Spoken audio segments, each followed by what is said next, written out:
तो आपसे मेरा यही क्वेश्चन है भैया, Honda Activa 6G आपके पास रिपेयर करने के लिए आई है नहीं आई? गाड़ी में कोई कंप्लेंट है नहीं? आप जेन्युइनली बताना आप। I can feel I'm changing. I don't know if I'll ever go back. All the ways that you make me build me up on the things I lack. I don't ever wanna lose you now. 'Cause I don't think I'll make it here now. 'Cause it's you and only you. 'Cause it's you and only you.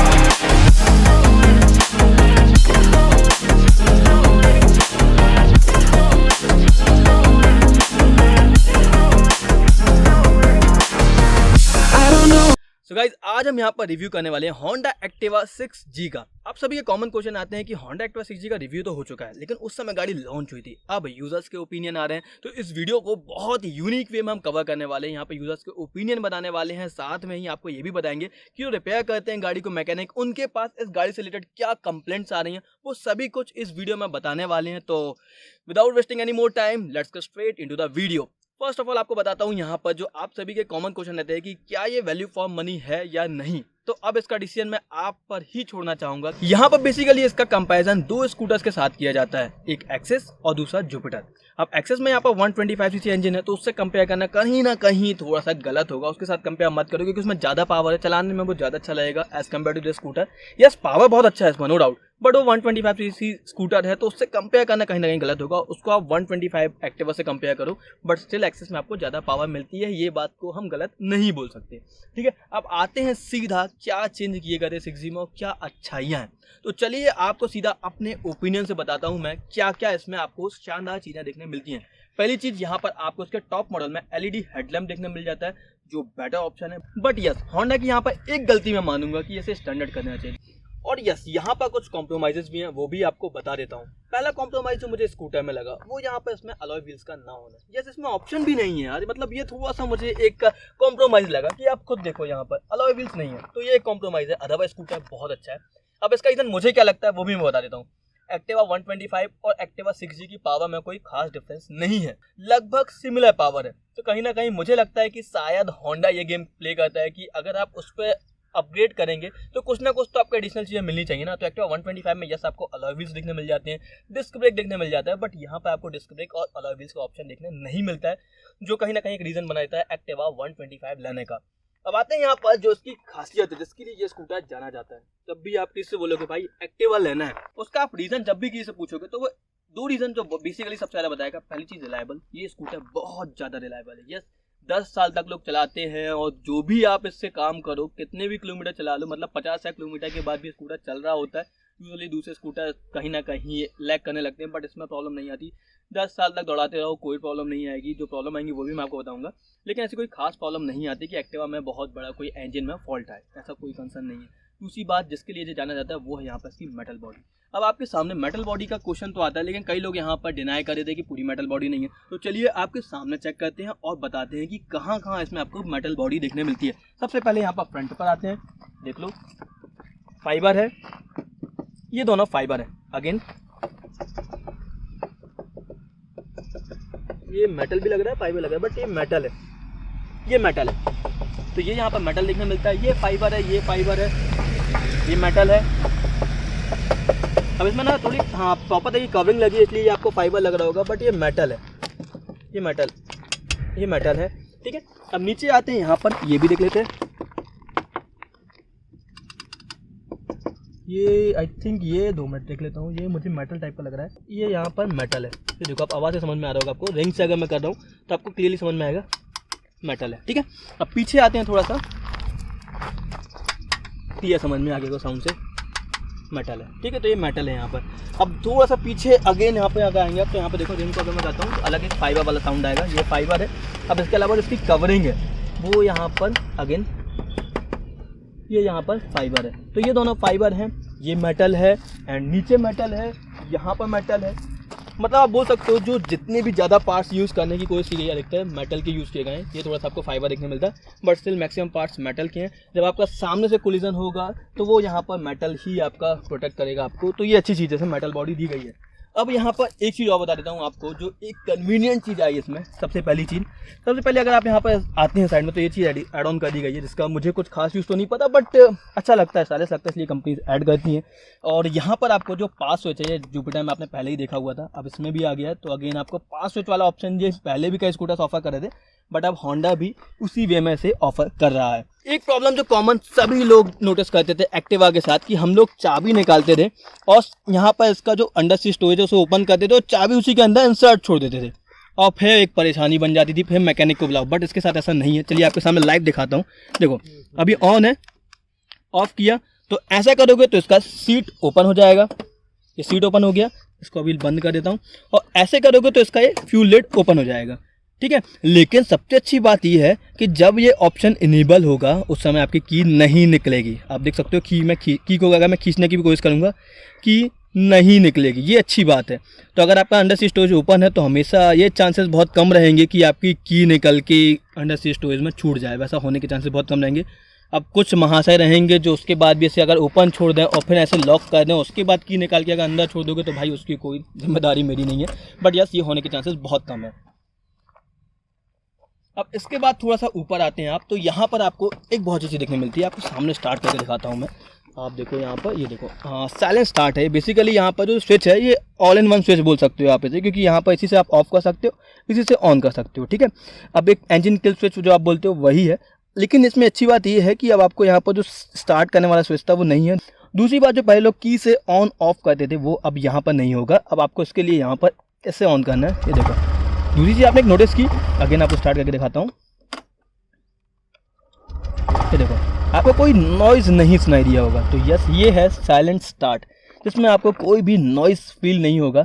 अब बात आती है एक और, जो यहाँ पर आपको ओवरऑल लुक कैसे लग रहे हैं आप जो कमेंट बॉक्स में बताना। अब आपको बता दूँ ये बेस मॉडल, तो यहाँ पर आपको एलईडी हेडलैम्प ऑफर नहीं किया गया। चालू करके दिखाता हूँ, तो फिर कमेंट आएंगे कि भाई चालू करके दिखा, तो आप सामने देख लो। ऑन करता हूँ गाड़ी और आपको सामने देख लो, इसमें एलईडी हेडलैम्प नहीं है, ये बेस मॉडल है, इसलिए यहाँ पर आपको एलईडी हेडलैम्प ऑफर नहीं किया गया है। अब यहाँ पर एक और चीज़ जो कॉमनली आप देखते हो सभी लोग, एक बहुत अच्छा इंप्रूवमेंट किया था, जो मैं अगेन एंड अगेन एक्टिवा के गाने गाता हूँ इस मामले में। पहले मैं नहीं बोलता था, एक्टिवा में एक बहुत बड़ी प्रॉब्लम थी कि यहाँ पर सस्पेंशन था वो स्प्रिंग लोडेड हाइड्रोलिक सस्पेंशन था। उस सस्पेंशन से प्रॉब्लम बस यही थी कि वो ड्यूरेबल है ही नहीं, रिलायबल ही नहीं है। मतलब अगर आप हल्के से भी गड्ढे में कूद जाते तो वो गाड़ी बेंड कर देता था और इसका फाग बेंड हो जाता था। ये बहुत कॉमन प्रॉब्लम थी, और अभी एक्टिवा ने इसे बहुत अच्छे तरीके से रिमूव कर दिया है। अब यहाँ पर आपको नहीं देखने मिलेगा भाई स्प्रिंग लोडेड हाइड्रोलिक सस्पेंशन, जो बहुत डेटेड था। पता नहीं क्यों एक्टिवा 5G तक चला, मेरे हिसाब से 3G से ही हट जाना था, क्योंकि जुपिटर में स्टार्टिंग से ही आपको टेलीस्कोपिक सस्पेंशन मिल रहा है। इसमें भी फाइनली 6G में आपको टेलीस्कोपिक सस्पेंशन देखने मिलता है, जो one of the best reason है स्कूटर को बाय करने का। क्योंकि यहाँ पर एक ही बहुत बड़ी प्रॉब्लम थी कि जो पुराने एक्टिवा यूजर्स थे वो हमेशा कंप्लेंट करते हमारी एक्टिवा बजती है। अब बजने का रीज़न यही था कि गाड़ी पूरे तरीके से शॉक एब्जॉर्ब कर नहीं पाती थी, और उसी कारण कहीं ना कहीं फिर एक प्रॉब्लम आती थी कि आपकी गाड़ी से बहुत ज़्यादा नॉइज़ आता था, क्योंकि यहाँ पर जो हेडलैम्प के पास कंपोनेंट्स होते हैं वो इजीली ब्रेक हो जाते हैं शॉक एब्जॉर्ब ना होने के कारण। एक चीज़ आपने यहाँ पर देखी होगी जो एक्टिवा में ही सबसे पहले मैंने देखी थी, आपने किस में देखी थी जरूर कमेंट बॉक्स में बताना, क्योंकि जो कॉम्बी ब्रेकिंग सिस्टम है वो एक्टिवा में ही मैंने सबसे पहले देखा। इसका मतलब ये रहता है बेसिकली कि जब आप इसमें फ्रंट ब्रेक अप्लाई करोगे तब तो कुछ नहीं होगा, बट जब आप रियर ब्रेक अप्लाई करोगे तो रियर के साथ फ्रंट ब्रेक भी लग जाता है। ये बेसिकली काम इसलिए अच्छा करता है क्योंकि यहाँ पर आपके स्किड होने के चांसेस बहुत कम हो जाते हैं। मतलब मेरा एक्सपीरियंस रहा है, आप डस्ट में स्किड करने की कोशिश कर लो, कहीं पानी डाला हुआ है उस पर आप गाड़ी ले जाओ स्किड करने की कोशिश को, गाड़ी स्किड नहीं होती है, बहुत अच्छे तरीके से गाड़ी कंट्रोल में आ जाती है। क्योंकि स्कूटर्स के साथ सबसे बड़ी प्रॉब्लम रहती है व्हील्स छोटे रहते हैं, जैसे ही आप रियर ब्रेक अप्लाई करोगे गाड़ी घूम के दूर चली जाती है, तो वो चीज़ इसमें होने के चांसेस लगभग ना के बराबर है। मैंने बहुत टेस्ट किया, आपको कोई गाड़ी टेस्ट करने के लिए मिलती है तो आप भी चेक कर लेना, नहीं होती स्किड। और ये नहीं, सभी स्कूटर सभी जो आ रही है BS6 में, सब में आपको कंबाइंड ब्रेकिंग सिस्टम अलग अलग नाम से मिलती है। होंडा ने इसे सबसे पहले इंट्रोड्यूस किया था स्कूटर सेगमेंट में इंडिया में। अब दूसरे स्कूटर ऐसे इंटीग्रेटेड ब्रेकिंग सिस्टम बोलते हैं, कोई सिंक ब्रेकिंग सिस्टम बोलते हैं, कोई IBS जो इंटीग्रेटेड ब्रेकिंग सिस्टम का शॉर्ट फॉर्म है वो बोलते हैं। तो सबके अलग अलग नाम है, बट बेसिकली वर्क वही है कि जब आप रियर ब्रेक अप्लाई करोगे फ्रंट ब्रेक ऑटोमेटिकली लग जाता है। जिससे आपके स्किड होने के चांसेस ना के बराबर हो जाते हैं। उससे आप सभी क्वेश्चन आता है कि यहाँ पर अगर हम इसे मार्केट में लेके जा रहे हैं, वैसे तो आपको पता होगा, लेकिन यहाँ पर अगर आप इसे मार्केट में लेकर जा रहे हो तो क्या क्या कन्वीनियंस इसमें रहता है। तो सबसे चीज़ यहाँ पर आपको हुक देखने मिल जाता है, जिसमें आप कुछ भी, अगर आपका बैग कैरी बैग है तो आप इजीली इसे यहाँ पर होल्ड कर सकते हो। दूसरी बात, नीचे भी आपको अगेन यहाँ पर मिल जाता है, यहाँ पर एक छोटा सा लगा हुआ, वो दिखता नहीं है, आप यहाँ पर देख सकते हो, बहुत छोटा सा। पहले यहाँ पर ये रोटेट हो जाता था, बट अभी रोटेट नहीं होता है। तो पहले रोटेशन था इसमें, बट अभी रोटेशन नहीं है, बट स्टिल यूजफुल है। और ये बाहर नहीं आता है, ये जहाँ पर है वहीं पर रहता है, ठीक है। अब यहाँ पर एक चीज़ और आपको दिखाता हूँ, जो आप सभी कॉमन क्वेश्चन आता है कि भैया लेग स्पेस कितना है। तो चलिए देख लेते हैं। मेरे को यहाँ पर 7 नंबर का शूज़ लगता है, और यहाँ पर आप देख सकते हो इतना स्पेस बचा है। तो इससे बड़े पाए शायद ही मेरे से बड़े, इतने ज़्यादा बड़े पाए तो किसी की न्यू में टच हो जाए। तो लेग स्पेस इनफ है, मोर देन इनफ है। मतलब कंफर्ट के मामले में कहीं भी कॉम्प्रोमाइज़ नहीं है। मतलब अगर आप सोच रहे हो कि गाड़ी में अगर आप दोनों, अगर फुट पैक्स की, अगर आप यहाँ पर अगर लेग स्पेस की बात कर रहे हो, तो आपको ऐसा कोई भी प्रॉब्लम इसमें लेग स्पेस से रिलेटेड नहीं लगेगा। बट यस, कुछ स्कूटर से कम है ये, ऐसा नहीं है कि मैं बोल रहा हूँ सेगमेंट में बहुत ज़्यादा है, कम नहीं है, मतलब एक मीडियम रेंज आप बोल सकते हो। हाँ, दूसरा क्वेश्चन आप सभी का आता है कि भाई क्या इसमें सिलेंडर रख सकते हैं या नहीं रख सकते। भाई 6G का ज़माना हो गया है, बट अभी भी सिलेंडर पर डले हो आप लोग, तो प्लीज़ अवॉइड करो। पुरानी वाली एक्टिवा में रख लेना, और उसमें भी नहीं बनता था। उसमें भी एक्टिवा में जो आपका सिलेंडर रहता है उसे वर्टिकली रखना पड़ता है, हॉरिजॉन्टली नहीं रख पाते। यस, यही मेरा ओपिनियन है, मेरे हिसाब से नहीं बनेगा। और ट्राई करने की कोशिश करना तो अपनी स्कूटर में ट्राई कर लेना, मैंने भी ट्राई नहीं किया यूजुअली। अब ऐसा जो कुछ कमेंट आते हैं, इसलिए मैं आपको सभी को आंसर कर रहा हूँ, क्योंकि सभी ये कॉमन क्वेश्चन आते हैं कि इसमें सिलेंडर नहीं बनता है। तो भाई वो खुद ट्राई कर लेना। वैसे मेरे हिसाब से वर्टिकली बन पाएगा, और वर्टिकली में भी आपके चेचेस में बहुत ज़्यादा लोड पड़ेगा, तो कहीं ना कहीं बैंड वाला इशू आ सकता है। तो मेरे हिसाब से तो मत करना, पुराने वाले स्कूटर्स में ही ट्राई करना, नए वाले में ट्राई करना थोड़ा डिफिकल्ट है। एक्सेस में बन जाता है, यस एक्सेस में इजीली बन जाता है, बट इसमें नहीं बनता है। ये मेरे को नहीं लग रहा कि बन पाएगा। आपका क्या ओपिनियन है जरूर कमेंट बॉक्स में बताना। अगर आपने ट्राई किया तो प्लीज़ वो भी आप कमेंट बॉक्स में जरूर बताना। अब आते हैं यहाँ पर इसके अंडर सीट स्टोरेज पे। तो चलिए इसे ओपन करके दिखाता हूँ। पहले तो आपको एक्सटर्नल फ्यूल फिलिंग मैंने दिखाई दी है कि इसमें दी जाती है, जो पहले से ही फ्यूल कैप ओपन है, आप देख सकते हो यहाँ पर। अब ये फ्यूल कैप ओपन है, और यहाँ पर आप इधर से ओपनिंग करके इजीली आप यहाँ से फ्यूल फिल करा सकते हो। साथ में यहाँ पर सीट ओपनिंग करके दिखा देता हूँ आपको। तो यहाँ पर आप देख सकते हो सीट में स्टोरेज कितना मिलता है। तो यहाँ पर कुछ मेरा सामान रखा हुआ है, कीज़ वगैरह रखी हुई हैं, तो यहाँ पर इनफ स्टोरेज है। इसमें एक क्वेश्चन कॉमन आता है कि भाई इसमें अंडर सीट स्टोरेज कितने लीटर्स का है। तो एक्जैक्टली लीटर्स में तो मुझे नहीं पता, बट 18.5 लीटर्स का अराउंड मुझे लग रहा है। ये 18.5 लीटर्स का अराउंड हो सकता है, क्योंकि जो पहले स्कूटर आती थी लगभग उतना ही है, कोई ज़्यादा बड़ा चेंज तो नहीं है। कंपनी के अगर आप ब्रोशर को रीड करोगे तो वहाँ पर क्लियर ये हुआ है कि फुल साइज़ हेलमेट बन जाता है, बट मुझे लगता है कि फुल साइज़ हेलमेट प्रॉपर तरीके से शायद नहीं बन पाएगा स्कूटर में। अगर आप फुल साइज़ होगे, जस्ट मीडियम साइज़ हेलमेट इसमें बन जाएगा। फुल साइज़ हेलमेट में मतलब मैं उसकी बात कर रहा हूँ जो साइज़ में आते हैं, मतलब एक्सल साइज़ में जो साइज़ आते हैं, वो वाले साइज़ में शायद नहीं बन पाएंगे जो फुल साइज़ रहते हैं, बट यस मीडियम साइज़ आएगा तो उसमें हेलमेट बन जाएगा। तो यहाँ पर एक और मुझे एक थोड़ा सा एक होंडा को फीडबैक देना चाहता हूँ भाई। एक जो कॉमन प्रॉब्लम आप सभी नोटिस करते होंगे, जिन लोगों की बैटरी गाड़ी ख़राब हुई है उनने बहुत अच्छे नोटिस किया होगा। जो Activa 3G 2G 4G 5G चला के बैठे हैं, इवन 5G वाले भी जिनकी बैटरी ख़राब हुई है, वो बहुत अच्छे से मेरे दुख को समझ सकते हैं। तो चलिए मैं आपको लाइव दिखाता हूँ कि क्या दुख है मेरा। तो यहाँ पर आप एक कॉमन प्रॉब्लम देखते होगे, जब भी इसका आपको स्टार्ट करना है रिया में, तो भाई जो स्टार्ट करने के लिए यहाँ पर किक दिया गया है, पता नहीं क्या इंजीनियरिंग लगाई गई है इसमें। आप जब तक मैन स्टैंड नहीं लगाओगे जब तक स्टार्ट नहीं हो सकती। ये एक पता नहीं क्या टेक्नोलॉजी है, ये मुझे समझ में नहीं आता। जुपिटर में अच्छी चीज़ ये है कि सही डायरेक्शन है, मतलब ये अपोजिट डायरेक्शन है। मतलब आपको अगर इसका किक स्टार्ट करना है तो आपको बेसिकली करना है क्या होगा, पहले तो आप पीछे आओ, इसका मैन स्टैंड लगाओ, जो गर्ल्स के लिए बहुत डिफिकल्ट होता है। ये भी मैं लगा के दिखाता हूँ। पहले इसको बंद करना पड़ेगा, तो लगा भी नहीं पाओगे आप। ये देखो, इसको पहले पूरा बंद किया, फिर हम इसके मैन स्टैंड को लगाते हैं। थोड़ा डिफिकल्ट है, जुपिटर में इजी है। और यहाँ पर आप देख सकते हो जो अब इसे स्टार्ट करना है, तो अब आप अगर इसे स्टार्ट करोगे तो पहले तो अभी ये फंसा हुआ है, अभी पता नहीं स्टार्ट होगा कि नहीं, देखते हैं। Let's see. आपको स्टार्ट करने के लिए यहाँ पर गाड़ी स्टार्ट हो गई, इजीली स्टार्ट हो गई। मतलब ऐसा नहीं कि बहुत ज़्यादा जोर देना पड़ा गाड़ी में, इजीली स्टार्ट हो जाती है। बट यार डायरेक्शन उल्टा है। अब आपको वहीं मैं जुपिटर का यहाँ पे वीडियो भी दिखा दूँगा। जुपिटर में अपोजिट डायरेक्शन है, मतलब वो इस डायरेक्शन में रोटेट करता है। मतलब आप बैठे बैठे यहाँ से ही किक मार सकते हो, तो वो थोड़ा कन्वीनियंट रहता है। दूसरी बार उसके लिए मैन स्टैंड नहीं लगाना पड़ता। इसका अगर मैन स्टैंड आपको अगेन दिखाता हूँ, मैन स्टैंड अगर नहीं लगाए तो ये गाड़ी का फंस जाता है, ये स्टार्ट ही नहीं कर सकते आप, किक फंस जाएगा। ये देखो, कर ही नहीं पाओगे आप स्टार्ट, ये फंसेगा ये। तो ये थोड़ा सा पता नहीं क्या थोड़ा सोच के बनाया होंडा ने। अगर आपके पास का सॉल्यूशन है तो प्लीज़ कमेंट बॉक्स में बताना। एक आप सभी ये कॉमन क्वेश्चन आता है कि इसकी पावर कितनी है। पहली बात तो बताऊं कि इस सेगमेंट के जो स्कूटर्स लेते हैं ना, वो पावर वगैरह नहीं देखते, वो सीधा शोरूम जाके बोलते हैं मुझे एक्टिवा दे दो, हमें तो एक्टिवा चाहिए। वो ज़्यादा पूछते नहीं हैं, ठीक है।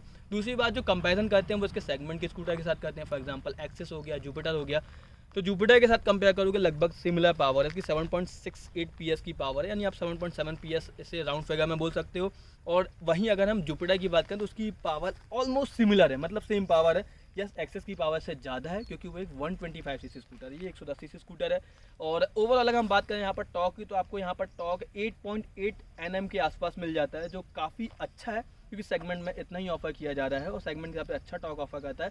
बट यस, अगर आप बात करोगे यहाँ पर कि परफॉर्मेंस में क्या डिफरेंस है जुपिटर और एक्टिवा में, तो अभी मैंने दोनों को राइड किया, कुछ खास डिफरेंस समझ में नहीं आया। चलिए चलते हैं इसकी टेस्ट राइड पर और फिर अगेन चेक कर रहे हैं कि क्या है इसकी परफॉर्मेंस में इम्प्रूवमेंट।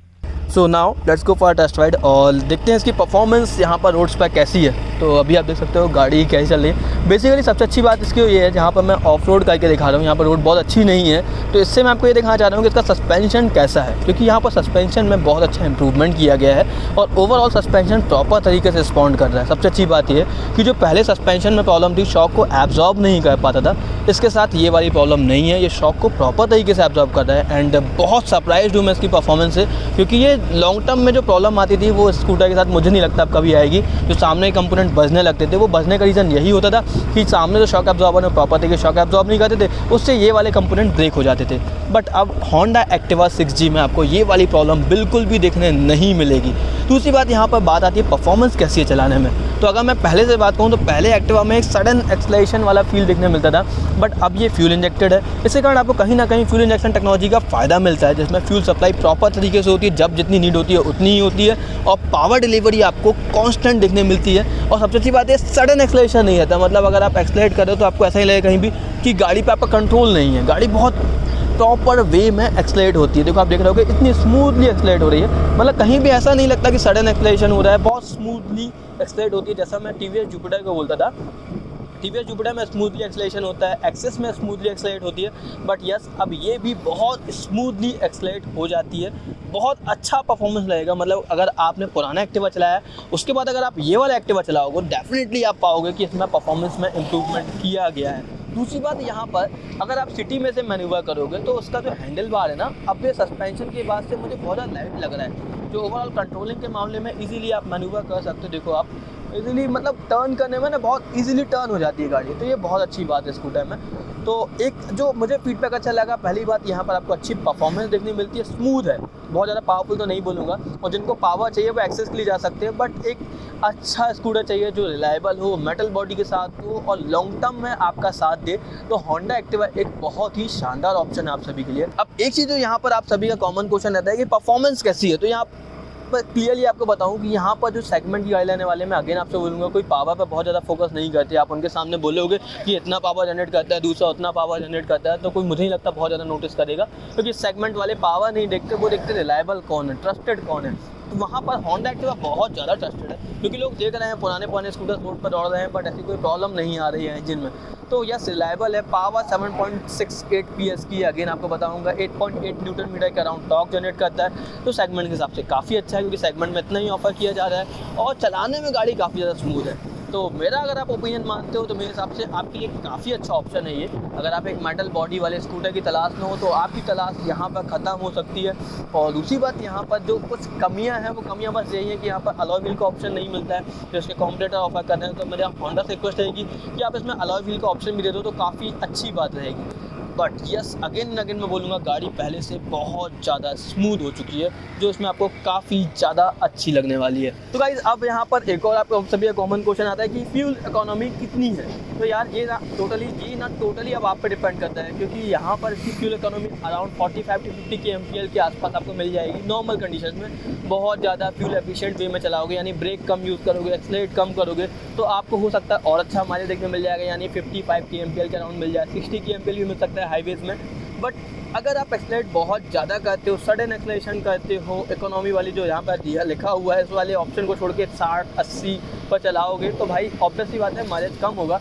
उसके बाद आपको हो सकता है 40 kmpl के आसपास मिले, तो माइलेज कम भी होगा। ऐसा नहीं है कि माइलेज जितना कंपनी बोल रही है उतना ही मिलेगा, माइलेज कम ज़्यादा भी हो सकता है। अब आपको यहाँ पर एक चीज़ और बता देता हूँ कि यहाँ पर जो गाड़ी का रिपेयर करते हैं, जो मैकेनिक होते हैं, वो प्रॉपर तरीके से बता सकते हैं गाड़ी में कंप्लेंट क्या आती है। तो चलिए उनका भी हम यहाँ पर फीडबैक ले लेते हैं। अब आप सभी का एक कॉमन क्वेश्चन आता है कि एक्टिवा 6G ले तो लेंगे बट इसका कोई कंप्लेंट तो नहीं आएगी। तो इसके लिए हमने सोचा कि क्यों ना हम लोग एक जो है कि मैकेनिक हैं जो इसे प्रॉपर तरीके से रिपेयर करते हैं, उनके पास ही हम डायरेक्टली कंसल्ट करते हैं कि इसमें क्या प्रॉब्लम आती है। तो आपसे मेरा यही क्वेश्चन है भैया, होंडा एक्टिवा 6G आपके पास रिपेयर करने के लिए आई है नहीं आई? पहले तो अभी तो खैर नई गाड़ी है, हाँ, और अभी कंपनी वाले अभी हाँ 1 ईयर तो वारंटी रहती है तो उसका रिपेयरिंग के लिए। बट लोगों ने आपसे पूछा कि बहुत कोई कंप्लेंट आ रही है कि गाड़ी में कोई कंप्लेंट है नहीं, आप जेन्युइनली बताना आप।